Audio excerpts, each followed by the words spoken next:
মৌমাছির যে চাক, মায়ের মুখ, একদম প্রাথমিক পর্যায়ে যে কাজ, মা থাকবেন একদম মাঝের অংশটাতে। ত্রিভুজ আকৃতি যে পুজো মানে ইমোশন, পুজো মানে আবেগ।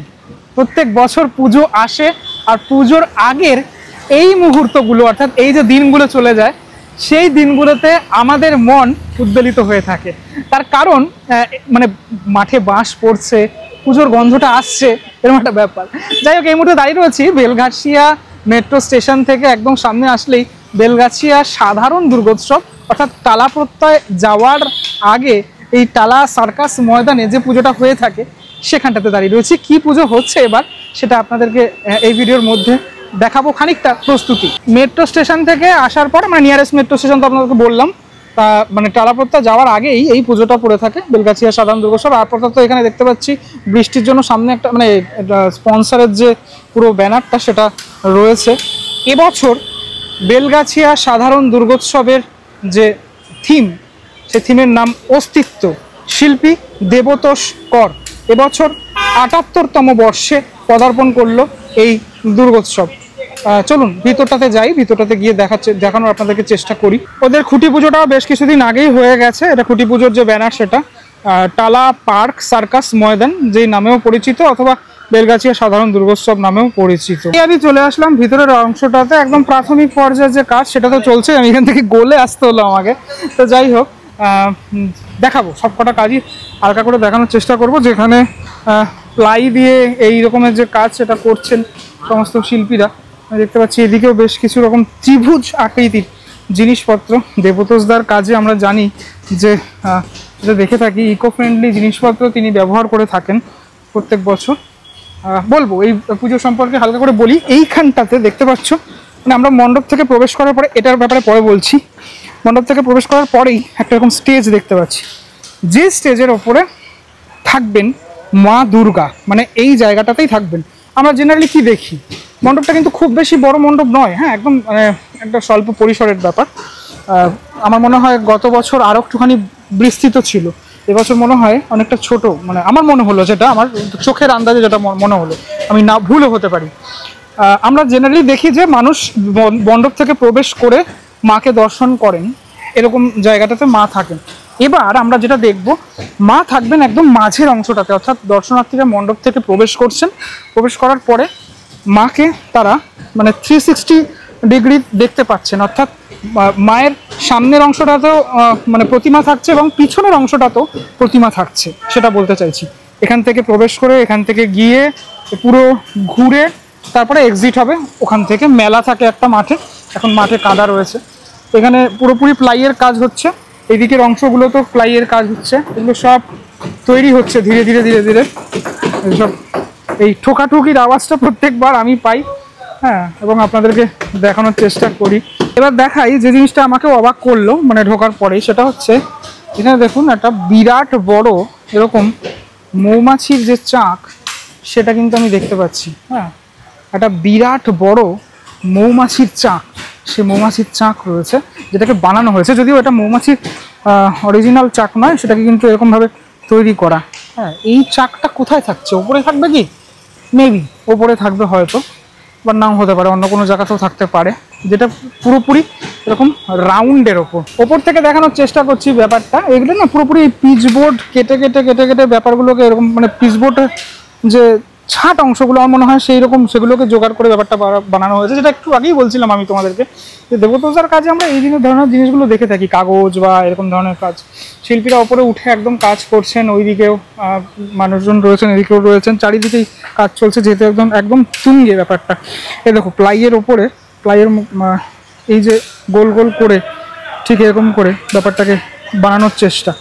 এই যে মেনলি ঠাকুর যেখানটাতে থাকবে সেই জায়গাটা, এখানটা এরকম ডিজাইন করা পুরোটা, আর এর ওপরে মা দুর্গাকে আমরা দেখতে পারবো। অর্থাৎ বলা যেতে পারে এই বিষয়টা আমার খুব ভালো লেগেছে। মানুষজন এসে ফার্স্টেই মায়ের দর্শন করবেন, তারপর তারা এক্সিট করবেন। এখান থেকে দেখানোর চেষ্টা করি, এই যে ত্রিভুজ আকৃতি যে জিনিসগুলো দেখতে পাচ্ছ, সেগুলো মণ্ডপের কোনো অংশ থাকবে আমি জানা নেই, গোল গোল গোল গোল করা, আবার এইখানটা আবার এরকম আয়তক্ষেত্রের মতো করা। হ্যাঁ, আবার এখানটাতে দেখাই, আচ্ছা কিছুটা হয়তো বোঝাতে পারবো তোমাদের। এই দেখো মায়ের মুখ, এখানে রয়েছে, যেটা কিন্তু ফাইবারে। ঠিক আছে, মায়ের মুখটা তৈরি হচ্ছে, ধীরে ধীরে ধীরে ধীরে তৈরি হচ্ছে। আচ্ছা, এই যে গোল গোল যে চাকতিগুলো যেগুলো দেখালাম আমি তোমাদেরকে, এগুলো তৈরি করছে যারা দাদারা এখানে রয়েছেন। বাকি বাটাম, তারপরে বাঁশ, এগুলো তো এদিক সেদিক সমস্ত জায়গাতে ছড়িয়ে ছিটিয়ে রয়েছে, মানে পুরো অংশ জুড়ে এই মুহূর্তে এই কাজ সেটা তো চলবেই আর কি। ওইখানটাতে আমি একটু দেখাবো তোমাদেরকে, একটা এরকম জায়গা করা হচ্ছে যেখানে এটা কি জানলার মতো, কি এটা হয়তো এরকম কিছু একটা ব্যাপার সেটা তৈরি হচ্ছে, মাঝে এরকম একটা খোপ রয়েছে। এইগুলোই আবার সামনের দিকে এখানটাতেও রয়েছে। এগুলো ব্যাপার পুরোপুরি জায়গাটা অলরেডি মানে যে প্ল্যাটফর্মে তৈরি হবে, প্ল্যাটফর্মটা তৈরি হয়ে গেছে এবং বাকি জায়গাগুলো বাকিগুলো তৈরি হচ্ছে। এই দেখো কত মোটা মোটা এরকম, এটাই মনে হয় মেনলি যে খুঁটি সেটা ছিল, বিরাট মোটা। হ্যাঁ, এটা ঠিক আছে, এরকম আরও রয়েছে, এইদিকে ওদিকে আরও রয়েছে। হ্যাঁ, যে খুঁটির হাত ধরে টোটাল এই যে কর্মযজ্ঞ সেটা প্রত্যেকবার আমরা দেখে থাকি। আর তো কিছুদিনেরই অপেক্ষা, তার মধ্যেই আমরা আবারও দুর্গাপুজোর আনন্দে মেতে উঠবো। একবার ভাবো তো, সত্যিকারের এত বড় যে মৌমাছির চাক সেটা যদি হতো, তাহলে সেখান থেকে কত কেজি মানে মধু সেটা আমরা সংগ্রহ করতে পারতাম। ঠিক আছে, আমি সুন্দরবনে গেছিলাম, সেখান থেকে মধু এনেছিলাম, আমার মনে পড়ে গেল। ঠিক আছে, যাই হোক, এই যে অস্তিত্ব, কিসের অস্তিত্ব, মানে আমি দেখালাম তোমাদেরকে যে অস্তিত্ব থিমের নাম রাখা রয়েছে, তাহলে কি বোঝানোর চেষ্টা করা হচ্ছে এই মৌমাছিদের অস্তিত্ব যেটা আমাদের প্রকৃতিতে অনেকটা, সেটা কি নাকি অন্য কিছু, সেটা তো এখন দেখার অপেক্ষা। এই মুহূর্তে বেলগাছিয়া সাধারণ দুর্গোৎসবের ট্রেজারার জয়দীপ বাবু রয়েছেন। নমস্কার।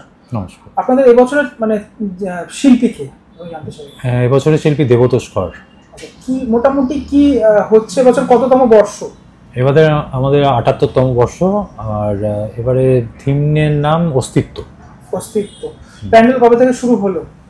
প্যান্ডেল আমাদের শুরু হয়েছে মোটামুটি রথের দিন থেকে আমরা শুরু করেছি। এখনো তো একদম ইনিশিয়াল স্টেজে রয়েছে, এখনো কাঠামো পর্যায়টা এখনো শেষ হয়নি। এই যে প্যান্ডেল আপনাদের কবে উদ্বোধন হবে, কি প্ল্যান রয়েছে? মোটামুটি আমাদের ইচ্ছে তো আছে মহালয়াতে ওপেন করার।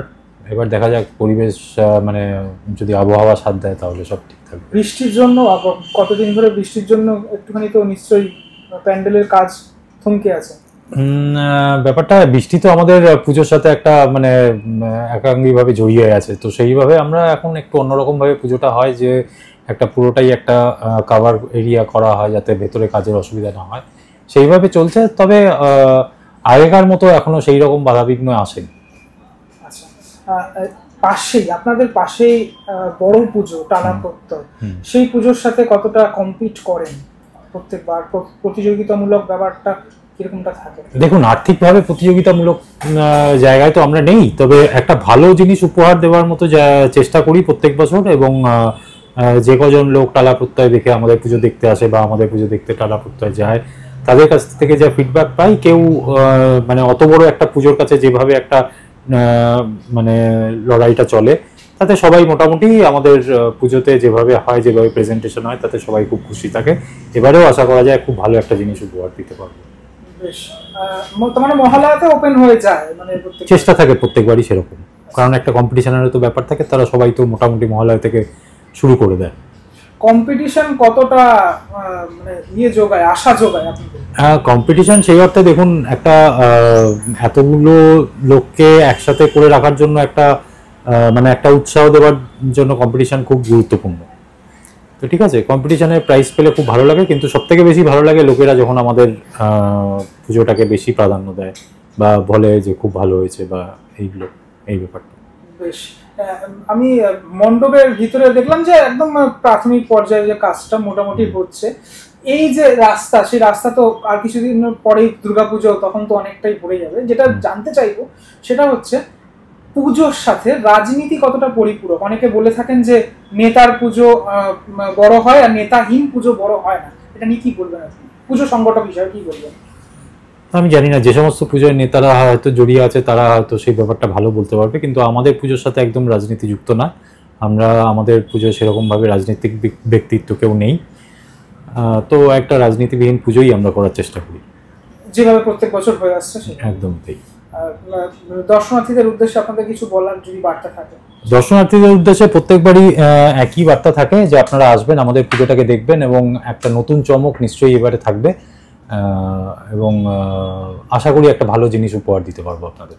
অনেক ধন্যবাদ দাদা, দেখা হচ্ছে পুজোতে। এই অপেক্ষাটা করতেই ভালো লাগে, মানে পুজো আসছে আসছে ভাব, এই অপেক্ষাটা করতেই ভালো লাগে। যাই হোক, বেলগাছিয়া সাধারণ দুর্গোৎসবের এখান থেকে আমি তোমাদেরকে দেখানোর চেষ্টা করলাম যে একদম প্রাথমিক পর্যায়ে যে প্রিপারেশন, সেটা এইরকম ধরনের ভিডিও, অর্থাৎ কলকাতার দুর্গা পুজো রিলেটেড বা কোনো পৌরাণিক কাহিনী, এ ধরনের ভিডিও দেখতে হলে অবশ্যই আমার চ্যানেলের সাথে জুড়ে থেকো, চ্যানেলটিকে সাবস্ক্রাইব করতে পারো। কলকাতা শুধু না, কলকাতা সহ গ্রামের এবং জেলার বিভিন্ন জায়গার পুজো আমি দেখিয়ে থাকবো এই পুজোর আগের কয়েকটা দিনে। তাহলে চলো, আজকে এই মৌচাকের সামনে থেকে বিদায় নিচ্ছি আজকের ভিডিও থেকে। কেমন লাগলো ভিডিওটা, খানিকটা দেখানোর চেষ্টা করলাম, সেটা আমাকে অবশ্যই জানিও। পরবর্তী ব্লগে দেখা হচ্ছে খুব শীঘ্রই, ততক্ষণের জন্য বিরতি নেবো। ভালো থাকুন সবাই, টাটা।